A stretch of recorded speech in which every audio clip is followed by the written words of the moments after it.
नमस्कार भाऊ. नमस्कार. कुठे आहात भाऊ? मी तर धरणगावला आहे. धरणगाव. केव्हापर्यंत येत आहे? साहेब मी तयार आहे सही करायला, पण आप्पा नाही म्हणताय. काय म्हणताय आप्पा? मग आता पाहतो मी रेकॉर्डिंग वगैरे करते तर मग बोलता येणार नाही. नाही, काही इश्यू नाही. रेकॉर्डिंगचा काही इश्यू नाही. का हो भाऊ, आपण आज एवढं आपण रेग्युलर कॉन्ट्रॅक्टर असं एवढं थोडी करू शकतो काही. आता पण मी बी सारा माणूस आहे, पण आप्पा हा म्हणतोय हा. की बुवा ते 10% वेगळं आणि आम्हाला वेगळं पाहिजे बुवा. अहो आता ते 10 मध्ये आटपा सगळा विषय. पण ते काम बी अपूर्ण आहे म्हणे नाही हो आप्पा म्हणे. भाऊ, कसं काय अपूर्ण राहील? बिना अपूर्ण राहिल्यावर कामाचे बिल काढले जातील का?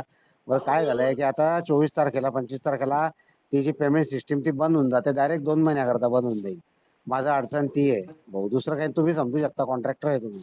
ती पेमेंट सिस्टीम बंद झाली, मला 2 महिने काही चालतं म्हणजे मी एकदम म्हणजे माझ्या घराच्या दारावर लोक येऊन राहिले. आता काय सांगावं तुम्हाला, मी इतका अडचणी चालू आहे, हा म्हणून ना, ती पण मग रिक्वेस्ट होती. हो ना, पण तुम्ही सांगा थोडं साहेब. आता भाऊ तुम्ही सांगा ना काय विषय आहे? मग 10% नंतर बरं, आणि आपण आमचं काय ते तुम्ही पाहते काय काय काय म्हणणं आहे आपणचं? किती म्हणणं आहे सांगा ना.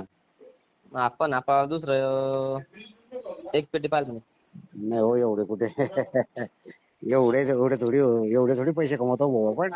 2 लाख रुपये, 2-2.25 लाख रुपये थोडी कमवतो 16 लाखामध्ये. एवढे नाही. मग ते ते गेले आज 10% जे नाही, मग ते एनरोल गेले हा हा. आणि त्यांनी मार्ग पण सांगितला की गावातून सह्या घ्या की बुवा आमचं काम असं तसं ते 10% जे आहे ना तुमचे, ते 10% ठीक आहे बुवा तुमचं, ते हरकत नाही.